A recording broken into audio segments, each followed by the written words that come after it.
붉은 머리 연맹.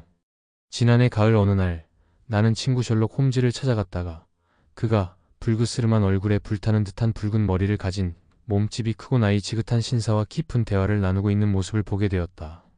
갑작스런 방문에 폐를 끼친 것 같아 물러나려 했는데 홈즈는 나를 휙 안으로 끌어당기더니 문을 닫아버렸다. 정말 잘 왔어, 왓슨. 그가 다정하게 말했다. 너 바쁜 줄 알고 그냥 갈까 했지. 맞아, 바쁘지. 엄청나게. 그럼 옆방에서 기다릴게. 아냐. 이 신사분 제이베즈 윌슨 씨는 내가 성공한 여러 사건에서 조력해준 내 파트너야. 이번 일에서도 자네가 큰 도움이 될 거라고 확신해. 그 뚱뚱한 신사는 자리에서 반쯤 일어나 가볍게 고개를 끄덕였고 그의 작고 살로 둘러싸인 눈에서는 빠르게 의심스러운 시선이 번쩍였다. 소파에 앉게. 홈즈는 자기 안락 의자에 다시 몸을 기대며 말했다. 손가락 끝을 맞댄 그는 판결을 내리는 판사처럼 진지한 태도를 취했다. 알잖아, 왓슨. 난 평범하고 뻔한 일상보다는 기이하고 엉뚱한 일에 더 흥미가 간단 말이야. 자네도 그걸 알고 있고 그래서 내가 겪은 사건들을 그렇게 열심히 기록하고 조금 미화까지 해준 거겠지. 내 사건들은 늘 흥미로웠잖아. 내가 말했다. 며칠 전에도 말했었지? 메리 서덜랜드 양 사건 들어가기 전에. 현실 속에서야말로 가장 이상한 일들이 벌어지고 그건 상상력의 어떤 노력보다 훨씬 대담하다. 그 말엔 내가 좀 반대했잖아. 그랬지, 왓슨. 하지만 언젠가는 내 말에 동의할 수밖에 없을 거야. 그렇지 않으면 내가 계속해서 자네한테 사실을 쌓아놓을 테니까 결국엔 자네 이성도 무너지고 내가 옳았다는 걸 인정하게 될 거야. 어쨌든 오늘 아침 제이베즈 윌슨 씨가 나를 찾아왔고 이야기를 들으니 오랜만에 정말 기이한 사건이 될 것 같아. 자네도 알겠지만 가장 이상하고 독특한 일들은 큰 범죄보다 오히려 사소한 일에서 생겨. 심지어는 이게 진짜 범죄인지조차 확신할 수 없는 경우도 있지. 지금 이 사건도 범죄가 있는 건지 아닌 건지 난 아직 모르겠어. 하지만 지금까지 들은 전개만 보면 내가 들어본 이야기 중 가장 이상한 축에 드는 건 확실하지. 자, 윌슨 씨. 이야기를 처음부터 다시 들려주실 수 있을까요? 제 친구 왓슨 박사가 처음 부분을 못 들었기도 하고 이야기가 매우 특이하다 보니 직접 듣는 것이 더 낫다고 생각합니다. 보통은 어떤 사건의 단서 몇 개만 들어도 내 기억 속 수천 가지 유사한 사례들에 따라 흐름을 파악할 수 있는데 이번만큼은 전례가 없다고 보는 게 맞습니다. 그 거구의 손님은 가슴을 불쑥 내밀며 약간 자랑스러운 표정을 짓더니 외투 안주머니에서 낡고 구겨진 신문 한 장을 꺼냈다. 그는 고개를 앞으로 쭉 내밀고 무릎 위에 펼친 신문 광고란을 내려다보며 내용을 훑기 시작했다. 나는 그 틈을 타 홈즈가 늘 하듯 그의 외모와 옷차림에서 단서를 읽어내려 애써 보았다. 하지만 별 소득은 없었다. 우리 손님은 전형적인 영국 중년 상인처럼 보였다. 뚱뚱하고 거드름 피우는 듯한 태도에 느릿느릿한 말투일 게 뻔해 보였다. 그는 헐렁한 회색 shepherd 체크 바지에 앞섭이 풀어진 다솥대 묻은 검은색 프로크 코트를 걸치고 있었으며 칙칙한 색의 조끼에는 굵고 번쩍이는 황동 알버트 체인, 그리고 끝엔 네모나고 구멍이 뚫린 금속 장식이 매달려 있었다. 낡은 실크 모자와 바랜 갈색 외투, 그리고 구겨진 벨벳 칼라는 의자 위에 놓여 있었다. 아무리 봐도 이 남자에게서 특별한 점은 하나밖에 없었다. 그 붉은 머리, 그리고 얼굴 가득한 극심한 불만과 짜증의 표정. 셜록 홈즈의 날카로운 눈은 내가 무엇을 하고 있는지 단번에 알아차렸고 그는 내 의문 어린 시선을 보고 미소 지으며 고개를 저었다. 그가 과거에 손으로 하는 육체노동을 했었고 코담배를 피우며 프리메이슨 회원이고 중국에 다녀온 적이 있으며 최근에 글을 꽤 많이 썼다는 사실 외에는 별로 알 수 있는 게 없어. 홈즈가 말했다. 제이베즈 윌슨 씨는 의자에서 벌떡 일어나며 한 손으론 신문을 짚고 눈은 홈즈에게 고정한 채 외쳤다. 세상에나, 홈즈 씨. 그걸 어떻게 다 아셨소? 예를 들어 내가 육체 노동을 했다는 건 말이오. 그건 진짜 사실이오. 난 선박 목수로 일했었거든. 당신의 손을 보세요, 선생님. 오른손이 왼손보다 훨씬 크고 근육도 더 발달해 있잖아요. 그 손으로 오래 일한 흔적이죠. 그럼 코담배랑 프리메이슨은? 그건 따로 설명할 필요도 없겠네요. 굳이 당신의 지능을 모욕하고 싶진 않습니다. 특히나 당신이 프리메이슨 엄격한 규칙에 어긋나게도 그 상징인 컴퍼스와 곡선자 배지를 달고 있으니 말입니다. 아, 맞다. 그건 깜빡했군. 그런데 글을 썼다는 건 어떻게 알았소? 그야 간단하죠. 오른쪽 셔츠 커프스가 5인치쯤 번들거리게 달아있고 왼팔은 팔꿈치 쪽에 책상에 오래되고 있었던 듯한 매끄러운 자국이 남아있으니까. 이건 분명히 책상 앞에 앉아 글을 쓰는 사람에게 나타나는 흔적이죠. 그럼 중국은? 당신 오른손목 위에 있는 물고기 문신 때문입니다. 그건 중국에서만 하는 방식이죠. 저도 문신에 대해 조금 공부한 적이 있고 그 분야에 관련 논문도 낸 적이 있습니다. 물고기 비늘을 섬세한 분홍색으로 채색하는 방식은 중국 특유의 기법이에요. 거기다 시계 체인에 달린 중국 동전을 보면 더 이상 설명할 필요도 없죠. 제이베즈 윌슨 씨는 큰 소리로 웃었다. 허허, 이런. 처음엔 뭐 대단한 수수께끼라도 푸는 줄 알았는데 알고 보니 별거 아니었구먼. 가끔은 내가 설명을 너무 친절하게 하는 게 실수인 것 같다, 왓슨. 홈즈가 말했다. 모르는 것은 언제나 위대해 보인다고 하지. 내가 너무 다 털어놓으면 내 초라한 명성도 위험할지 모르겠어. 윌슨 씨, 그 광고는 찾으셨나요? 네, 여기 있습니다. 그는 두꺼운 붉은 손가락으로 신문 한가운데를 짚으며 말했다. 이게 전부의 시작이었죠. 직접 읽어보시죠. 나는 그에게서 신문을 건네받아 다음에 광고를 읽었다. 붉은 머리 연맹의 알림. 미국 펜실베이니아주 레바논 출신 고 이지키아 홉킨스 씨의 유산에 따라 연맹의 구성원에게 주당 4파운드의 급여가 지급되는 공석 하나가 새로 생겼습니다. 업무는 명목상 존재하는 정도로 매우 간단합니다. 신체와 정신이 모두 건강한 만 21세 이상의 붉은 머리 남성이라면 누구나 지원 가능합니다. 지원자는 월요일 오전 11시 플리트 스트리트 포프스 코트 7번지 던컨 로스 앞으로 직접 방문할 것. 나는 광고문을 2번이나 읽은 후에야 겨우 입을 열 수 있었다. 이게 도대체 무슨 말이야? 홈즈는 흥이 날 때마다 그렇듯 의자에서 몸을 비틀며 웃음을 터뜨렸다. 꽤 엉뚱한 방향에서 튀어나온 이야기야, 그렇지? 그가 말했다. 자, 윌슨 씨. 이제부터 처음부터 차근차근 말씀해 주세요. 본인에 대해, 집안에 대해, 그리고 그 광고가 본인의 삶에 어떤 영향을 주었는지 전부 말이죠. 왓슨, 먼저 신문 이름과 날짜 좀 메모해줘. 모닝 크로니클 1890년 4월 27일자야. 딱 2달 전이네. 좋아. 그럼 윌슨 씨? 그야 지금까지 말씀드린 그대로입니다. 셜록 홈즈 씨. 제이베즈 윌슨 씨는 이마에 맺힌 땀을 닦으며 말을 이었다. 저는 시내 근처의 코버그 스퀘어에서 작은 전당포를 운영하고 있지요. 큰 장사는 아니고 최근 몇 년간은 그저 입에 풀칠할 정도였습니다. 예전에는 조수 둘도 뒀지만 지금은 한 사람밖에 없습니다. 그마저도 제가 월급을 제대로 줄 수 없을 형편인데 다행히도 그 친구가 기술을 배우는 셈치고 반값에 일하겠다고 해서 간신히 데리고 있지요. 그 조수 이름이 뭐죠? 홈즈가 물었다. 빈센트 스폴딩이라 하오. 그런데 이름만큼 젊지는 않지요. 나이를 가늠하기가 애매한 친구입니다. 하지만 제 생각엔 그보다 더 똑똑한 조수는 없을 겁니다. 월급만 2배쯤 주면 다른 가게에 훨씬 나은 자리로 갈 수 있을 정도예요. 하지만 본인이 만족하고 있다는데 굳이 물을 끼얹을 필요가 있겠습니까? 전혀. 그렇게 시세 이하로 일해주는 직원이 있다는 건 참 행운이죠. 요즘 세상엔 그런 일이 드물죠. 어쩌면 그 조수가 그 이상한 광고보다 더 특별한 존재일지도 모르겠네요. 허허, 그 친구도 흠이 없진 않아요. 윌슨 씨가 말했다. 사진에 아주 미쳐 있다니까요.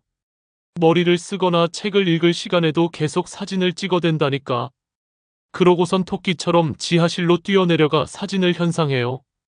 그게 가장 큰 흠이지요. 그래도 일 자체는 정말 성실히 해요. 나쁜 구석은 없어요. 지금도 같이 일하고 있습니까? 그럼요. 지금도 같이 있지요. 그 외에 집에 있는 사람이라곤 14살 된 여자애 하나뿐입니다. 그 애가 간단한 요리나 청소 같은 걸 하지요. 저는 호라비에 자식도 없으니 집엔 우리 셋밖에 없고 조용히 살고 있지요.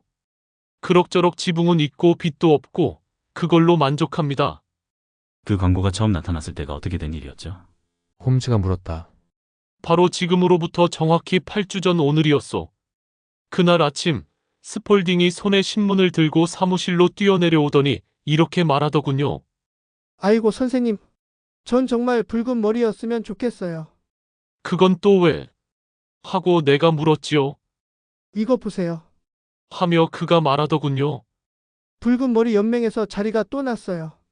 이건 말 그대로 작은 복권 당첨이에요. 게다가 지금은 자리보다 사람 수가 부족하다네요. 신탁인들이 그 돈을 어떻게 써야 할지 몰라서 골치가 아프대요. 제 머리카락 색깔만 바뀐다면 당장이라도 뛰어들 텐데 말이죠. 그래서 그가 광고를 보여줬군요. 홈즈가 말했다. 예, 홈즈 씨. 저는 원래 밖에 잘 나가지 않는 성격입니다. 장사도 대부분 집 안에서 해결되니 며칠이고 집 문턱을 넘지 않을 때도 많았지요. 그래서 세상 돌아가는 일엔 어두운 편이었고 누가 신문 가져오면 늘 반가워했지요. 붉은 머리 연맹이라는 걸 한 번도 들어본 적 없으셨나요? 그가 물었을 때 눈을 크게 뜨고 있더군요. 전혀 없지. 정말 의외네요. 선생님은 그 연맹 공석에 딱 적합하신 분인데, 그 자리가 뭐길래? 뭐 연봉으로 따지면 200파운드쯤 됩니다. 일은 별로 없고요. 다른 일과 겹치지도 않아요. 그 얘기를 듣자 귀가 솔깃해지더군요. 장사도 시원찮고 그 정도 수입이 더 있다면 큰 도움이 되겠다고 생각했지요. 자세히 말해보게. 내가 말했소. 그가 광고를 내밀면서 말하길. 직접 보세요. 붉은 머리 연맹에서 자리가 하나 더 났어요. 주소도 여기 나와 있고요. 자세한 내용은 직접 가보시면 됩니다. 듣자하니 이 연맹은 미국의 백만장자 이즈키야 홉킨스가 만들었다고 하더군요. 그 사람은 성격이 좀 괴팍했는데 자기 머리도 붉은색이라 그런지 붉은 머리를 가진 사람들에게 특별히 애정을 가졌대요. 그래서 죽으면서 거액을 신탁으로 남기고 그 이자를 붉은 머리 남성들에게 편한 일자리를 제공하는 데 쓰라고 유언했다고 합니다. 이게 사실이라면 일은 거의 없고 돈은 제법 되는 셈이죠. 하지만 붉은 머리 남자는 수천 명도 넘게 있을 거 아닌가? 하고 내가 말했습니다. 생각보다 많지 않아요. 그가 말했어요. 실은 런던 거주자만 해당이고 성인 남성만 가능합니다. 이 미국인이 런던 출신이었고 고향에 보훈하고 싶었던 모양이에요. 게다가 머리색이 진짜 불꽃 같은 선명한 붉은색이어야 해요. 연한 빨강, 어두운 빨강은 안 됩니다. 선생님처럼 정통 불타는 빨강이라면 거의 무조건 뽑힐 거예요. 하지만 뭐 몇백 파운드 벌자고 귀찮게 움직일 필요 없다고 생각하실 수도 있죠. 그 얘기를 듣자 마음이 동하더군요. 이 머리색이면 어디 내놔도 빠지지 않으니까요. 경쟁이 있더라도 자신 있었지요.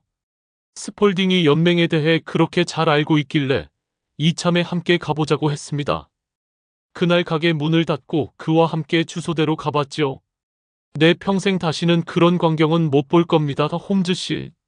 윌슨 씨가 감탄하듯 말을 이었다. 동서남북 어디에서든 붉은 머리카락을 가진 남자들이 모두 도시로 몰려든 것 같았지요. 플리트 스트리트는 붉은 머리 사람들로 꽉 막혔고 포프스 코트는 마치 행상인의 오렌지 수레 같았어요. 광고 하나로 그렇게 많은 사람이 몰릴 줄은 상상도 못했지요. 색도 가지각색이었어요.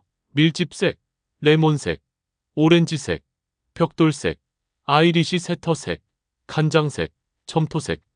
하지만 스폴딩 말처럼 진짜 불꽃같이 강렬한 색은 많지 않았어요.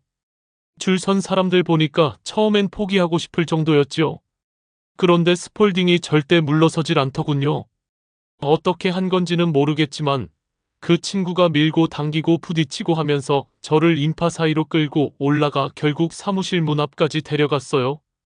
계단엔 두 줄로 사람들이 오르내리고 있었는데 한쪽은 희망에 찬 얼굴, 다른 쪽은 실망에 빠진 얼굴이었죠. 우리는 어떻게든 틈에 끼어 들어갔고 결국 사무실 안으로 들어가게 되었어요. 윌슨 씨가 잠시 말을 멈추고 코담배를 한 움큼 털어넣자 홈즈가 웃으며 말했다. 참 흥미진진한 경험이셨군요. 계속해주세요. 이야기 정말 흥미롭습니다. 사무실 안에는 나무 의자 2개와 투박한 책상 하나뿐이었어요. 그 책상 뒤엔 저보다 머리색이 더 붉은 자그마한 남자가 앉아 있었지요. 그는 지원자 하나하나에게 간단히 말을 걸더니 꼭 뭐 하나 트집을 잡아서 떨어뜨리더군요. 처음엔 쉽게 뽑힐 줄 알았는데 그게 아니었어요. 그런데 우리 차례가 되자 그 자그마한 남자는 유난히 나한테는 호의적이었어요. 우리가 들어서자마자 문을 닫더니 따로 얘기할 수 있게 했습니다. 이분이 제이베즈 윌슨 선생님이십니다. 연맹의 공석을 채우는데 관심이 있으십니다. 스폴딩이 소개하자 그야말로 완벽한 지원자군요. 하고 그 남자가 말했어요. 필요한 조건을 모두 갖췄습니다. 이토록 훌륭한 머리색은 본 적이 없군요. 그는 한 발짝 물러서더니 고개를 기울이고 제 머리를 뚫어져라 쳐다봤어요. 부끄럽더라니까요. 그러더니 갑자기 앞으로 다가와 손을 꽉 잡고 축하한다고 외쳤습니다. 머뭇거리는 건 실례입니다. 그래도 기본 확인은 해야겠지요. 그러더니 제 머리를 양손으로 잡고는 세게 당기더군요. 제가 비명을 질렀어요. 그랬더니 눈에 눈물이 고였군요. 가발도 아니고 염색도 아닌 것 같습니다. 하지만 조심은 해야 하거든요. 가발에 2번, 페인트에 1번 속은 적이 있어서요. 구두약으로 머리 염색한 사람 얘긴 듣기만 해도 사람 정 떨어진다니까요.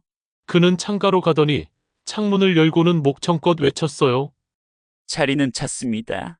그러자 밑에서 실망의 탄식이 터져 나왔고 사람들이 실망한 얼굴로 흩어지기 시작했어요. 잠시 후 붉은 머리를 가진 사람은 저와 관리자 딱 둘뿐이었지요. 내 이름은 덩컨 로스입니다. 그가 말했어요. 저 역시 이 자금의 혜택을 받는 수혜자 중 한 명이지요. 그런데 결혼은 하셨습니까, 윌슨 씨? 자녀는 있으신가요? 전 그렇지 않다고 대답했지요. 그 말에 그의 표정이 확 어두워졌어요. 이런, 안타깝습니다. 매우 중요한 부분인데 말이지요. 이 기금은 붉은 머리 남성의 유지와 번식을 위한 목적도 있었으니까요. 결혼을 안 하셨다니 유감입니다.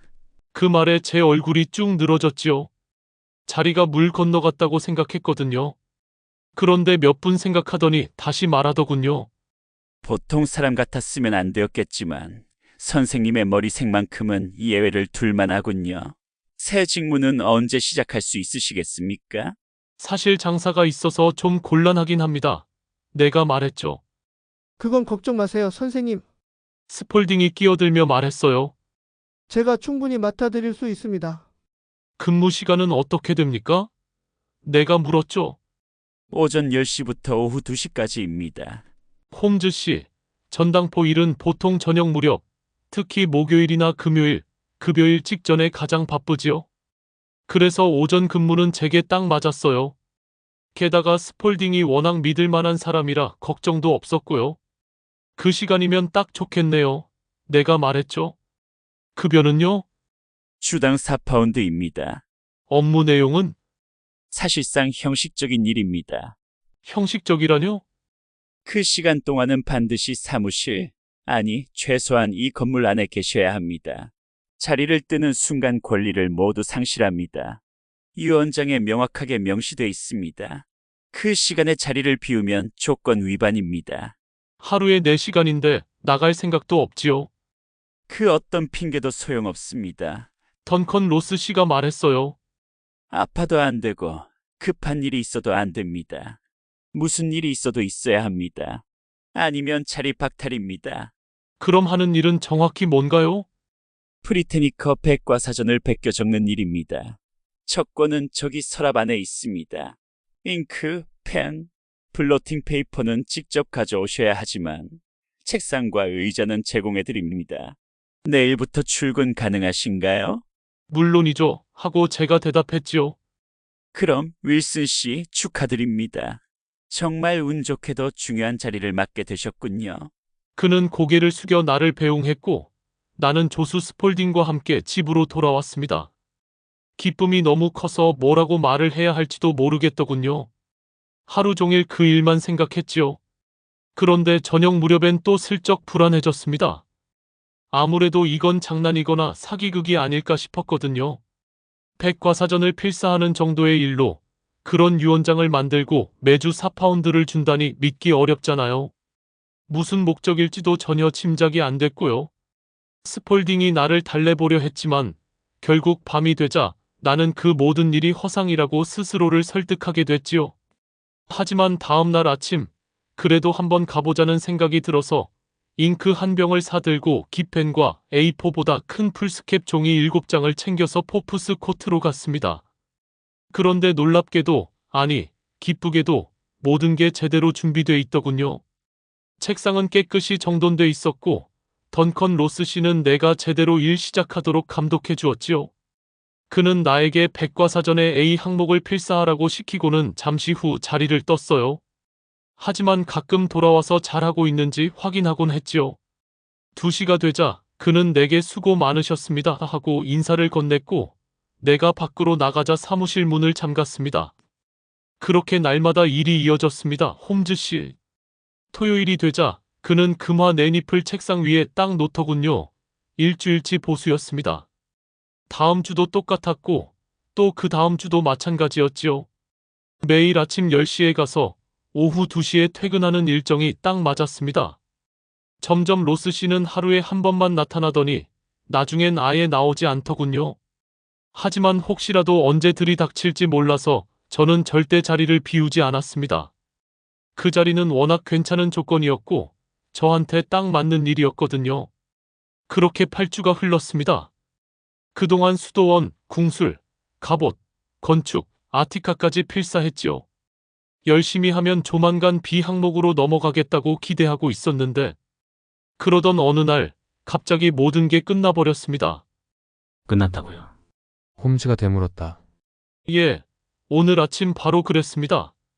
언제나처럼 오전 10시에 도착했는데 사무실 문이 잠겨 있었고 문 정중앙에 작은 네모난 카드가 앞정으로 박혀 있었지요.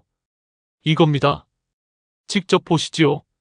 그는 수첩 종이 크기의 흰색 카드 조각을 꺼내 우리 앞에 내보였다. 그 카드엔 이렇게 적혀 있었다. 붉은 머리 연맹 해산. 1890년 10월 9일. 셜록 홈즈와 나는 그 간단한 알림과 그걸 들고 있는 윌슨 씨의 허탈한 얼굴을 번갈아 바라보다가 결국 웃음을 터뜨리고 말았다. 사건의 웃긴 측면이 너무나 강렬해서 다른 모든 생각을 압도하고 만 것이다. 이게 그렇게 웃길 일입니까? 우리 의뢰인은 얼굴까지 붉어지며 소리쳤다. 이런 취급을 받을 거면 차라리 딴 데 가겠소. 아닙니다, 아닙니다. 홈즈는 그가 의자에서 일어나려는 걸 다시 눌러 앉히며 말했다. 이 사건은 절대 놓치고 싶지 않아요. 정말 신선하거든요. 그리고 신뢰가 안 된다면 이건 분명히 조금 웃긴 구석이 있긴 있어요. 그런데요, 그 카드를 보시고는 어떤 조치를 취하셨습니까? 정말 깜짝 놀랐습니다. 뭘 해야 할지도 몰랐지요. 그래서 주변 사무실들을 돌아다니며 물었지만 아무도 붉은 머리 연맹이란 걸 들어본 적이 없다고 하더군요. 결국 1층에 살고 있는 회계사 겸 건물주에게 가서 물었습니다. 혹시 붉은 머리 연맹에 대해 아시나요? 하고 묻자 그는 그런 단체는 들어본 적도 없답니다. 그래서 그럼 던컨 로스라는 사람은요? 하고 물었더니 그 이름도 처음 듣는다 하더군요. 그럼 4번 사무실에 있던 붉은 머리 남자는요? 내가 말했지요. 아, 그 사람. 이름이 윌리엄 모리스였소. 변호사였고 새 사무실이 마련될 때까지만 임시로 내 방을 쓰고 있었소. 어제 이사 나갔지요. 그 사람이 지금 어디에 있나요? 아, 새 사무실 주소는 말해줬어요.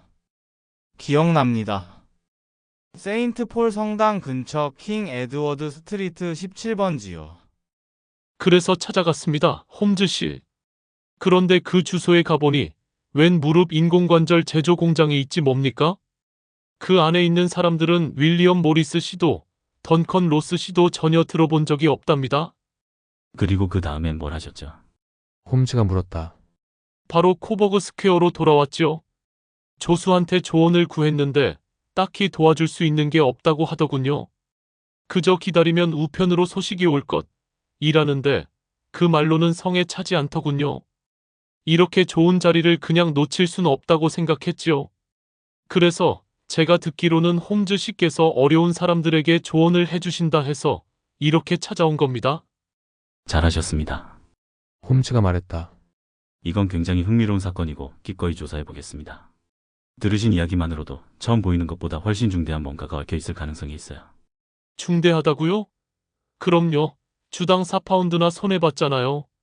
선생님 개인적으로는 홈즈가 덧붙이며 말했다. 사실 큰 불만은 없으실 것 같은데요. 결과적으로 지금 30파운드쯤 더 부자가 되셨고 A로 시작하는 온갖 주제에 대해 아주 상세한 지식을 얻으셨잖아요. 어떻게 보면 손해는커녕 이득이지요. 그건 그렇지만요. 전 그냥 궁금해서 그런 겁니다. 도대체 누가 왜 이런 장난을 친 건지. 이게 정말 장난이라면 말이지요. 2파운드 30실링이나 썼다니 꽤 비싼 장난이잖아요. 그럼 이제 몇 가지 질문만 더 드리겠습니다. 그 광고를 처음 알려준 조수 말인데요. 그는 그때 얼마나 함께 하셨습니까? 그때가 한 달 정도 됐을 때였을 겁니다. 어떻게 오게 됐죠? 광고 보고 지원했지요. 지원자가 그 사람 하나뿐이었습니까? 아니요, 12명쯤 됐던 것 같습니다. 그 중에서 그를 뽑은 이유는? 일을 잘했고 월급도 적게 줘도 됐거든요. 절반만 주고도 괜찮았으니 그렇죠? 맞습니다. 그 빈센트 스폴딩이란 사람 어떤 사람입니까? 작고 탄탄한 체격이고 움직임은 엄청 빠르죠. 얼굴에 수염은 없는데 적어도 30은 넘은 것 같아요. 이마엔 산 성분이 튄 듯한 흰 반점이 있고요. 홈즈는 의자에서 몸을 세우며 눈을 빛냈다. 그럴 줄 알았습니다. 혹시 귀에 귀걸이 구멍이 뚫려 있는 것도 보셨나요? 예, 있어요. 젊을 때 집시가 해줬다고 하더군요. 홈즈는 다시 깊은 생각에 빠졌다. 그 친구 지금도 가게에 있습니까? 그럼요. 방금 거기서 나왔습니다. 당신이 없는 동안에도 가게는 잘 돌아갔나요? 그럭저럭 괜찮았습니다. 아침엔 어차피 일도 많지 않고요. 좋습니다, 윌슨 씨. 하루 이틀 안으로 제 의견을 알려드리겠습니다. 오늘이 토요일이니 월요일쯤엔 결론이 나지 않을까 싶네요. 이레인이 떠난 후 홈즈가 몸을 돌려 말했다. 자, 왓슨. 어떻게 생각하나? 하나도 모르겠어. 나는 솔직하게 말했다. 정말 이상한 사건이야. 보통은 사물이 기이하면 기이할수록 오히려 설명은 간단해지지. 진짜 어려운 건 특징이 없는 평범한 사건들이야. 평범한 얼굴을 기억하기 제일 힘든 것처럼 말이지. 아무튼 지금 바로 움직여야겠어. 뭘 할 생각인데? 연기 좀 피워야지. 이건 파이프 담배 세대 분량의 문제야. 50분 동안 말 걸지 마. 홈즈는 의자에 몸을 말고 무릎을 세운 채 눈을 감았고 매끄러운 매부리코 아래에 까만 점토 파이프를 꽂은 모습은 마치 이상한 새처럼 보였다. 그가 잠든 줄 알고 나도 졸고 있을 무렵 갑자기 그는 의자에서 벌떡 일어났다. 오늘 오후에 세인트 제임스 홀에서 사라사태가 연주하네. 어때, 왓슨? 환자들한테 몇 시간 정도 빼줘도 되겠지? 오늘은 괜찮아. 진료도 없어. 그럼 모자 쓰고 따라와. 도심 쪽 좀 돌아다니다가 점심 먹고 음악도 듣자고. 오늘 프로그램엔 독일 음악이 많더라. 난 이탈리아나 프랑스보다 독일 쪽이 더 좋거든. 좀 더 자기 성찰적이라서 말이야. 나 지금 내면을 성찰하고 싶어. 가자.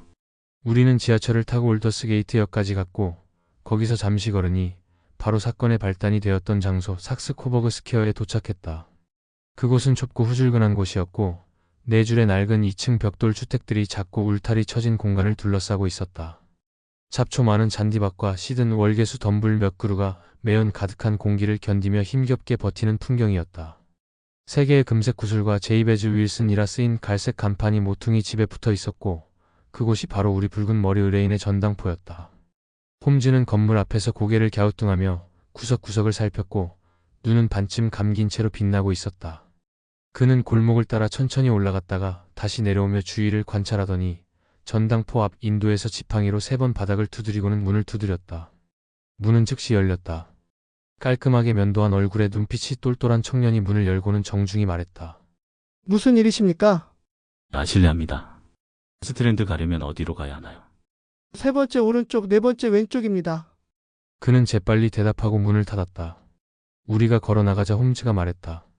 똑똑한 친구야. 내 판단엔 런던에서 4번째로 똑똑한 놈이지. 대담성만 따지면 3번째는 될걸. 예전에도 본 적 있는 녀석이야. 확실히 저 조술한 자가 이 사건에 깊이 얽혀있는 건 틀림없겠군. 너 그 사람 보려고 길 물은 거지? 그 사람을 본 게 아니야. 그럼 뭘 본 거야? 그 양반 바지 무릎. 무릎? 내가 기대한 그대로였어. 왜 바닥을 지팡이로 두드렸던 거야? 친애하는 왓슨, 지금은 말할 때가 아니야. 관찰할 때지. 우린 지금 적진 한가운데 있어. 삭스코버그 스퀘어는 봤으니 이제 그 뒤편을 확인하러 가자. 우리는 모퉁이를 돌아 골목을 빠져나왔다. 그 길은 아까의 후미진 광장과는 정반대의 풍경이었다. 도심을 북서쪽으로 이어주는 교통의 대동맥이었고 도로에는 상업용 마차들이 끊임없이 오가며 붐볐다. 보도는 바삐 걷는 사람들로 가득했고 고급 상점들과 근사한 건물들이 늘어서 있었다. 홈즈는 모퉁이에 서서 상점들을 쭉 훑어보며 말했다. 어느 집이 어디 있는지 기억해두고 싶고요. 난 런던의 구조를 정확히 아는 게 취미거든. 여기 담배 가게. 옆에 신문가판대, 그 다음은 코버그 지점, 시티앤 서버번 은행, 그 다음은 채식식당, 그리고 맥팔레인 마차 수리소. 저 블록까지만 가면 되겠고요. 이제 됐다, 왓슨. 할 일은 다 했어. 이제는 쉴 시간이지. 샌드위치에 커피 한잔하고 바이올린의 세계로 떠나자고. 달콤하고 섬세하고 조화로운 그곳엔 붉은 머리 의뢰인의 수수께끼도 없으니 말이지. 내 친구는 열정적인 음악 애호가였으며 단순히 훌륭한 연주자일 뿐만 아니라 보통 수준을 훌쩍 넘는 작곡가이기도 했다. 그날 오후 그는 연주회장 객석에 앉아 완벽한 행복감에 휩싸여 긴 손가락을 음악에 맞춰 천천히 흔들며 감상에 빠져 있었다. 그의 미소 어린 얼굴과 몽환적인 눈빛은 범죄의 자취를 집요하게 쫓는 셜록 홈즈, 날카롭고 민첩한 수사관 셜록 홈즈와는 전혀 다른 모습이었다. 홈즈의 독특한 성격 안에는 서로 다른 두 기질이 번갈아 드러났고 때로는 시적이고 사색적인 상태에 빠졌다가도 곧 극도로 정확하고 예리한 태도로 반동을 보이곤 했다. 그는 무기력함과 폭발적인 에너지 사이를 오갔으며 내가 잘 아는 바로는 여러 날을 무심히 의자에 파묻혀 고서나 즉흥 연주에 몰두하던 그가 갑자기 사냥개의 본능을 되살릴 때야말로 가장 무서운 존재였다. 그 순간 그의 추리력은 직관의 경지에까지 이르렀고 그의 수사 방식에 익숙하지 않은 사람들은 그를 마치 초인처럼 바라보았다. 그날 오후 세인트 제임스 홀에서 음악에 심취해 있는 그를 바라보며 나는 생각했다. 그가 지금부터 쫓으려는 자는 참으로 불운한 자일 것이다. 우리가 홀을 나서자 홈즈가 물었다. 왓슨, 너는 이제 집에 가야겠지? 그래, 그게 좋을 것 같아. 난 좀 시간이 걸리는 일을 하러 가야 돼. 이 코버그 스퀘어 건은 심각해. 심각하다니? 꽤 큰 범죄가 계획되고 있어. 우리가 그걸 막을 수 있을 거라는 강한 확신이 있어. 근데 오늘이 토요일이라는 게 좀 까다로워.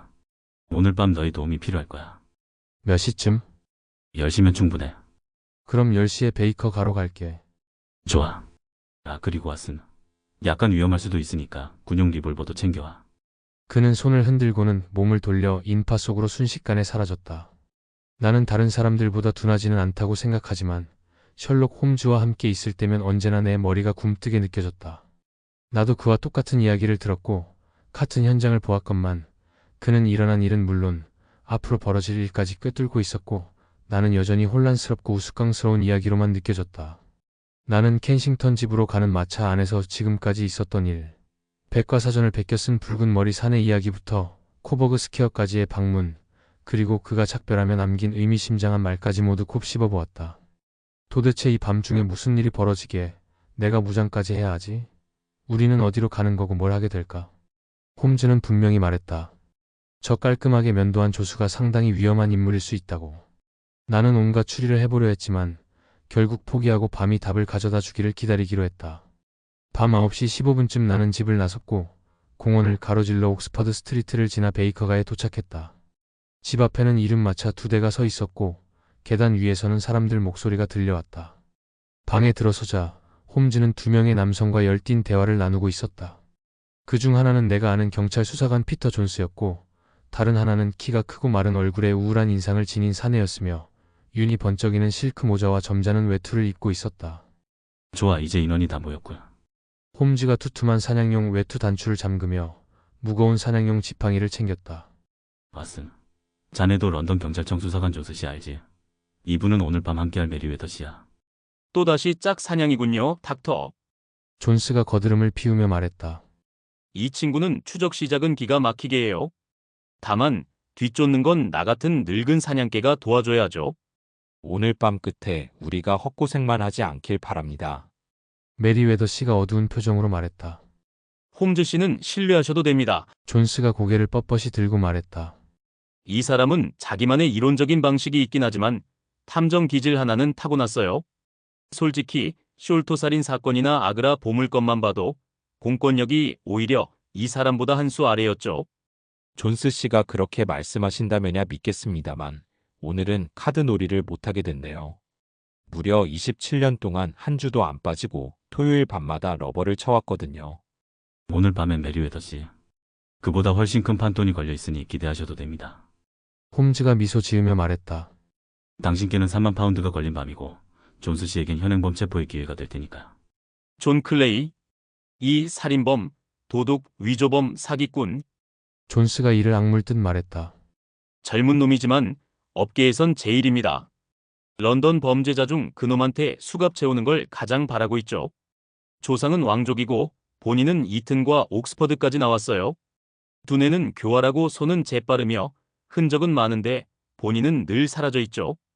스코틀랜드에선 금고를 터뜨리고 코르놀에선 고아원 기금 모금 중이고 몇 년째 쫓고 있지만 직접 본 적은 단 한 번도 없습니다. 오늘 밤 소개해드릴 수 있으면 좋겠네요. 나도 그와 한두 번 부딪힌 적이 있었는데 확실히 업계 최고지요. 이제 10시가 지났으니 출발합시다. 두 분은 첫 마차 타시고 왓슨과 나는 두 번째로 따라가죠. 긴 마차 이동 동안 홈즈는 말이 없었고 오후에 들었던 멜로디를 흥얼거리며 의자에 기대 앉아 있었다. 우리는 가스등으로 밝힌 미로 같은 거리들을 덜컥거리며 지나 마침내 패링턴 스트리트에 도착했다. 거의 다 왔어. 그가 말했다. 저 메리웨더 씨는 은행이사야. 개인적으로 이 사건에 이해관계가 있어. 존스 씨도 데려온 게 좋아 보여서 같이 오겠지. 멍청하긴 해도 용기는 있어. 누구든 한번 잡으면 절대 안 놓거든. 자, 다 왔다. 우리는 아침에 갔던 그 붐비는 거리로 다시 돌아왔다. 마차를 돌려보내고 메리웨더 씨의 안내를 따라 좁은 통로를 지나 그가 열어준 연문으로 들어섰다. 안쪽엔 작은 복도가 있었고 그 끝에는 튼튼한 철문이 하나 있었다. 철문을 지나자 나선형 석계단이 이어졌고 또 하나의 문이 나왔다. 메리웨더 씨가 랜턴을 켜고 우리를 어둡고 습기 찬 지하 통로로 이끌었다. 마침내 세 번째 문을 열자 사방에 상자와 나무 상자가 쌓인 커다란 지하 창고에 도착했다. 위쪽에서 침입당할 걱정은 없겠군요. 홈즈가 랜턴을 높이 들며 말했다. 밑에서도 마찬가지입니다. 메리웨더 씨가 바닥에 지팡이를 툭툭 치며 말했다. 어라, 꽤나 울리네요. 그는 놀란 표정으로 말했다. 부탁이니 조용히 좀 해주십시오. 홈즈가 단호히 말했다. 방금 행동만으로도 우리 계획 전체가 위험해졌습니다. 저 상자 중 하나에 앉아 계시고 제발 방해는 말아주세요. 메리웨더 씨는 기분이 상한 표정으로 조용히 상자 위에 앉았고 홈즈는 무릎을 꿇고 바닥 틈새를 랜턴과 돋보기로 살펴보기 시작했다. 잠시 후 그는 자리에서 벌떡 일어나 돋보기를 주머니에 넣었다. 적어도 1시간은 여유가 있습니다. 전당포 주인이 잠자리에 들 때까지는 움직일 수 없으니까. 그리고 시작하면 1시라도 빨리 끝내야 도망칠 시간이 많겠죠. 지금 이곳 왓은 내가 눈치챘겠지만 우리는 런던 중심부 주요 은행 지점에 지하금고에 있습니다. 메리웨더 씨는 이 은행의 이사장이며 지금 이 지하실이 왜 범죄자들의 눈에 띄게 되었는지는 그분이 설명해 주실 겁니다. 저 금은 프랑스에서 가져온 겁니다. 메리웨더 이사가 속삭였다. 최근 들어 이걸 노린다는 경고를 여러 번 받았습니다. 프랑스 금이라니요? 몇 달 전 자금 보강이 필요해서 프랑스 은행에서 나폴레옹 금화 3만 개를 빌렸습니다. 아직 그 금을 꺼내 쓰지 않았다는 사실이 알려졌는지 그대로 지하금고에 보관 중이라는 걸 누군가 눈치챈 모양이에요. 제가 지금 앉아있는 상자 안에는 납포일 사이에 포장된 금화 2,000개가 들어있습니다. 현재 이 지점의 금 보유량은 일반적인 지점보다 훨씬 많아서 이사들 사이에서도 우려의 목소리가 있었지요. 충분히 타당한 우려였군요. 홈즈가 말했다. 이제 계획을 실행할 시간입니다. 1시간 이내에 결판이 날 겁니다. 우선 메리웨더 씨 랜턴에 덮개를 씌워야겠습니다. 어두운 데서 기다려야 하나요? 그럴 수밖에 없습니다. 사실 카드 한 벌을 가져왔기에 4명이 러버를 즐길 수도 있을 줄 알았지만 상대가 거의 실행 직전까지 준비한 상태라 빛을 켜놓을 순 없습니다. 우선 자리부터 잡죠. 상대는 대담한 자들이니 우리가 유리하긴 해도 방심했다가 해를 입을 수도 있습니다. 나는 이 상자 뒤에 숨어 있겠습니다. 여러분은 저쪽 상자들 뒤에 숨어주세요. 내가 신호로 불빛을 비추면 바로 덮쳐야 합니다. 만약 총을 쏜다면 왓슨, 망설이지 말고 쏴야 해요. 나는 리볼버에 장전기를 당겨 몸을 숨긴 나무 상자 위에 올려놓았다. 홈즈는 랜턴의 덮개를 닫았고 방 안은 완전히 암흑이 되었다. 완벽한 어둠이었다. 내 생애 처음 경험한 완전한 어둠. 하지만 뜨거운 금속 냄새가 남아있어 언제든 빛을 낼 준비가 되어 있음을 알 수 있었다. 신경이 극도로 곤두서 있던 내게 그 어둠과 지하의 눅눅한 공기는 심리적으로 큰 압박으로 다가왔다. 이들이 도망칠 수 있는 유일한 길은 홈즈가 속삭였다. 뒤쪽 집을 통해 삭스코버그 스퀘어로 나가는 것뿐입니다. 존스 씨, 내가 부탁한 대로 준비했죠? 예. 정문에 경찰관 셋을 대기시켜뒀습니다. 그럼 빠져나갈 구멍은 다 막았군요. 이제 조용히 기다립시다. 시간은 멈춘 듯 흘렀다. 나중에 시간을 확인해 보니 1시간 15분쯤이었지만 내게는 밤이 다 지나고 새벽이 다가오는 것처럼 느껴졌다. 몸은 뻣뻣하게 굳어 있었고 조금도 움직이지 않으려 안간힘을 썼다. 신경은 극도로 날카로워져 동료들의 숨소리뿐 아니라 존스의 무거운 들숨과 메리웨더 씨의 얇고 긴 숨결까지 구분할 수 있을 정도였다. 나는 상자 너머 바닥 쪽을 응시했다. 그 순간 작은 불빛 하나가 눈에 들어왔다. 처음엔 바닥에 번진 희미한 반점이었지만 곧 노란 선처럼 길어지더니 예고도 없이 바닥이 쩍 벌어지며 하얗고 섬세한 거의 여자 손 같은 손이 바닥 위로 올라왔다. 그 손은 잠시 바닥을 더듬다 사라졌고 다시 암흑만 남았다. 단 바닥 틈 사이로 불빛 한 줄기가 새어나오고 있었다. 곧이어 쩍 하는 소리와 함께 넓은 바닥 석재 하나가 옆으로 넘어갔고 그 안에서 강한 랜턴 빛이 뿜어져 나왔다. 그 틈 사이로 또렷한 이목구비의 젊은 얼굴이 모습을 드러냈고 주변을 재빨리 살핀 뒤 손을 짚고 몸을 끌어올렸다. 그는 곧 구멍 옆에 서서 동료를 끌어올렸고 그 동료는 창백한 얼굴과 불타는 듯한 붉은 머리를 한 잡고 날렵한 청년이었다. 다 괜찮아. 그가 속삭였다. 종으로 틈 벌리고 자료도 들고 왔지? 오 이런. 아치 뛰어. 내가 남을게. 그 순간 홈즈가 튀어나와 그의 멱살을 잡았다. 다른 한 명은 구멍 속으로 재빨리 뛰어들었고 존스가 그의 코트를 붙잡는 소리에 천조각이 찢어지는 소리가 들렸다. 누군가 총을 꺼내 들었으나 홈즈의 사냥 지팡이가 그의 손목을 내리쳤고 권총은 돌바닥에 부딪혀 떨어졌다. 이제 끝이야, 존 클레이. 홈즈가 침착하게 말했다. 도망칠 방법은 없어. 그러게요. 상대는 태연하게 대답했다. 제 친구는 도망쳤겠네요. 내 코트 자락은 잡으셨군요. 문 앞에 3명이나 기다리고 있어. 홈즈가 말했다. 정말 철저하게 준비하셨군요. 감탄합니다. 나도 감탄하고 있어요. 홈즈가 웃으며 대꾸했다. 붉은 머리 연맹이라니 참신하고 효과적이었죠. 곧 친구도 보게 될 겁니다. 존스가 말했다. 그 친구 구멍으로 내려가는 건 저보다 빠르더군요. 자, 수갑 채울 테니 가만히 계시죠. 제발 더러운 손으로 절 만지지 마십시오. 체포된 자가 말했다. 제 혈통엔 왕족의 피가 흐릅니다. 저를 부르실 땐 각하 혹은 존경하는 분이라 불러주시죠. 그렇죠, 그렇죠, 각하. 존스가 비웃으며 말했다. 그럼 각하, 이제 경찰서로 가실 마차로 모시겠습니다. 그거면 됐습니다. 존 클레이는 품위 있게 고개를 숙이며 세세게 인사했고 조용히 경찰의 호의를 받으며 걸어 나갔다. 정말 홈즈 씨, 우리가 금고를 빠져나올 때 메리웨더 씨가 말했다. 은행으로선 뭐라고 감사드려야 할지 모르겠습니다. 이번 사건은 제가 본 은행 강도 미수 중 가장 집요한 시도였습니다. 당신은 그걸 완벽하게 막아내셨습니다. 존 클레이와는 개인적으로 몇 가지 악연이 있었죠. 홈즈가 말했다. 은행 측에서 수고비만 좀 보상해 주시면 충분합니다. 게다가 이런 독특한 경험을 하고 붉은 머리 연맹이라는 놀라운 이야기를 들을 수 있었으니 만족스럽죠. 며칠 후 베이커가의 거실에서 위스키에 탄 소다를 마시며 홈즈는 내게 말했다. 마바슨. 애초에 이 붉은 머리 연맹이란 광고와 백과사전 필사 같은 터무니없는 설정의 유일한 목적은 뻔했지. 바로 그다지 똑똑하지 않은 윌슨 씨를 매일 몇 시간씩 가게에서 떼어놓기 위한 수단이었어. 기묘한 방식이긴 하지만 이보다 효과적인 방법은 없었을지도 몰라. 조수의 붉은 머리 덕에 이 아이디어가 떠올랐을 거야. 주급 4파운드라는 유혹은 그를 확실히 끌어들이기 충분했고 범인 입장에선 몇 주 만에 수천 파운드를 노릴 수 있었지. 근데 왜 가게에서 떼어놓으려 한 건지 어떻게 짐작한 거야? 집에 여자라도 있었으면 평범한 주문쯤으로 생각했을 텐데 그건 아니었잖아. 장사도 작고 집안에 그만한 돈이 있을 리 없었지. 그렇다면 목적은 집 바깥이겠지. 조수가 사진에 빠져있고 자꾸 지하실에 들어가는 습관도 있었고 말이야. 지하실. 거기서부터 모든 실마리가 풀리기 시작했지. 조수를 조사해보니 런던에서 가장 대담하고 교활한 범죄자라는 사실도 알게 됐고 그가 지하실에서 몇 달간 뭔가 하고 있었단 말이지. 그게 뭐겠어? 답은 하나야. 터널을 파고 있었던 거야. 그걸 어찌 그렇게 확신한 거야? 아침에 바닥을 지팡이로 두드렸던 거 기억하지? 그건 금고가 앞쪽으로 뚫려 있는지 뒤쪽인지 확인한 거였어. 그 뒤 조수를 직접 보기 위해 초인종을 눌렀지. 얼굴은 보지 않았어. 무릎을 봤지. 바지 무릎이 닳고 얼룩지고 주름졌더군.